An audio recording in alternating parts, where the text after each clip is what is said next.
And then in that preseason game that they did play in, Richie had an assist there. He looked pretty good. Caedan Parker showed flashes, I thought. And then, I mean, Wallstedt played the whole game, which I was unexpected, I think. I feel like for me, usually they'll do the thing where they sub out like halfway through, but he played all 60 minutes and was ridiculous. It was 38 saves on 40 shots. Including a couple that like are not the stereotypical Wallstedt where he makes an absurd save that looks super easy because he's usually in the right spot every single time. He made some $10, like some ridiculous saves. So again, they are going to be going with 3 to start the year. Anyone that listens to this knows how I feel about that, but it is what it is. But he clearly looks like a guy that's very much ready to at least get some decent NHL action this season. So we'll see how the 3 goalie thing works out.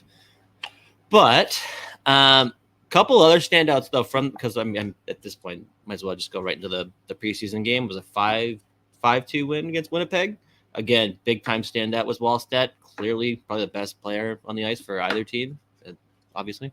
But the one that's going to be interesting here, especially with the fourth line, we just started talking about a little bit, was Lauko, my boy, 94 Loco. He rocks, and he's so much fun. And the goal that he scored was such a Lauko goal. Well, there's like I think it was a him. Maybe he didn't block that shot specifically, but he can fucking fly. And like when they made that trade, the one thing I said was like, this is Jacob Lauko is the exact mold of what Bill Guerin wants in like a fourth line guy, where he is fast as fuck. He is a lunatic on the forecheck, super physical, hits everything that moves, and he can play pretty good two-way hockey. And like before he got hurt, I think it was a year or 2 after he got drafted by the Bruins in the preseason, he was looked at as like a middle to potentially in the Bruins farm system, like a top 6 type of guy. Like he does have some sneaky underrated skill. He's tried the Michigan before in games more than once, which rocks. He did that a few times in Boston, but he is like exactly what I feel like they want to have on their fourth line, like guys that can move at his pace, play a decent enough two-way game, and there is some proven. There's a little bit of offensive ability in him, so I think it's just a good combination of skills and attributes for the Minnesota Wild's fourth line. Which again, if you're telling me it's between like him and Ogren to be the fourth line left wing spot, I'd much rather have it be Lauko because it's absolutely suited to his game. But he looked really good, obviously, and there was a sweet finish on the breakaway goal. And then we talked about this before too. Like Damon Hunt looked so good again. Scored a bomb on the power play. He's an NHL player. Like he is absolutely good enough to play in the NHL. He's going to be probably their 7 going into the year. And I mean, given how it's gone the last few years, like, how's he going to be their 7? Injuries. What do you mean? I mean, so are they sending Johnny Boy down to Iowa? Oh, okay. Yeah, you're right. I hate this. See, this is driving me fucking nuts. You can't even get a 7. He can't even be the 7. I forgot Merrill existed. He played in the fucking game. I forgot he existed, and he played in that fucking game. Oh my god. I mean, I'm surprised they didn't find a way. I mean, I guess I don't know if it's how much it has to do with just like the locker room type of guy that Merrill is, but I'm surprised they didn't try, or maybe they did try, like find a way to get rid of that contract, because even though it's not a large amount of money, it's just some money. And like we got to the point last year where like he couldn't play. It was like the fall off, because his first year or 2 with Minnesota, he was like a more than serviceable guy. He was his first year especially, he was good. But last year, the combination of like, I don't know if it was just the injuries and then just, I don't know what, but he was legitimately it got to the point where he's borderline he was unplayable. Didn't help that he had to play a lot with Kolkoski, who also like ended up in the same boat. God, David Hunt can't even be the 7. That's fucking crazy. But I think he was really good when he played in Iowa last year. When Hunt played in the NHL with Minnesota, he looked like he at least like belonged and fit in. He's good enough to play in the NHL this season. He probably should be. So it'll be interesting to see again, like as we get close or as games go on here, if there are moves to be made here, he's definitely be one to watch. Because if you're David Hunt, you must be like sitting here looking at it like, that's another fucking year. Because I think he's good enough to play, and it drives me crazy. More than a year that he has to wait. Oh yeah, Bogosian's got a couple of years. Like, I really hope that things go well enough that Chisholm gets extended. Like, it doesn't look great for him. Yeah. And plus, don't forget, everyone already has basically decided that Zeev Buium will be with the Wild come this spring and never go back because he is Brock Faber. Right. So that's exactly how it always works. Yeah. So, I mean, again, this is the conversation we had about David Hunt. We've had this conversation about like Carson Lambos. Like, is like is this year 3 of this podcast now? Holy shit. But one of the things we always, yeah, exactly. The one thing that's really great about having like a super deep prospect pool is obviously you can just like give these kids time to play junior hockey, college hockey, whatever. You don't really feel the need to rush anyone in. Now you get to the point where guys are looking like you have a fairly good idea either of what they're going to look like or where they fit in with like where your contracts are, the NHL players that are already going to be here.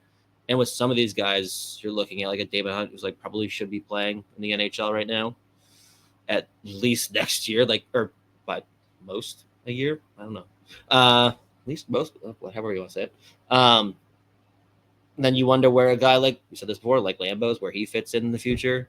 But I feel like now we've got a few guys where it's like kind of around the time where we have a pretty good idea whether they stay or go. And David Hunt is probably the top of that list, just given it's not a question of like ability because he's good enough to play. It's just like when. It drives me crazy. This is the shit with these contracts. It drives me fucking nuts. But yeah, no, he looked real good though. That was how that started. Who else looked good though was Chisholm. Again, loved that waiver wire pickup last year. He looked good.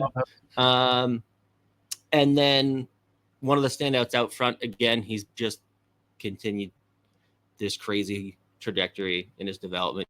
Caedan Bankier again scored on the power play. Again, we talked about this last week, 2 weeks ago. I don't know, whenever we did. One of those weeks that we talked about him. He looks like a guy that could really potentially even elevate himself further in the lineup down as his career progresses. But he once again showed like exactly why they drafted him. So yeah, and then 5-2 win. Love that. If there are guys that underwhelm again this year, or there's a decent amount of injuries, like Caedan Bankier could absolutely be the dark horse to like steal a roster spot and never look back. Yeah. I mean, and we talked about this too. Like, I wouldn't be shocked if he got a couple games this year, depending how injuries go, how like exactly how many cents. Yeah, I mean, I would be shocked if he made it out of camp. No, right. I'm saying back half of the year, he could be like a mainstay on the roster because he gets a 5-game look and they're like, we can't send this guy back down. Right. Yeah. It's going to be interesting. You know who I like too, actually, I thought looked pretty good was Graham Clark. 1-for-1 for Beckman. He looked good too. He scored. And then I think someone was mentioning in here earlier, the Travis Boyd thing is crazy. Like, he was on that Coyotes dog shit team a couple years ago and still put up like half a goal or half a point per game. He's been he's been solid in the AHL. It kind of makes me want him to like go help Iowa. Like that's kind of I'm like, for the love of God, let him go score 30 in fucking Iowa, please. I think he also went 90% of the faceoff dot in against Winnipeg, which means he's the greatest center that's ever laced them up for the Minnesota Wild. That cuts. Not wrong. But and then I keep forgetting that they also got Devin Shore on a 2-way contract. Again, all things being equal, the most likely scenarios, those are guys that are really going to be helpful to have in Iowa with the young players. Yeah. Especially Travis Boyd's got so many games too. So that's an inevitability though at this point, just with the contracts they have. Like, it's not a comment on either of those players. It's just the reality of like, maybe Ogren's going to be able to take a spot. Maybe. That's it. Like, there's really not much room for much else. Or Height outplays him and takes Ogren's spot. But, like, there's really no more wiggle room for this team.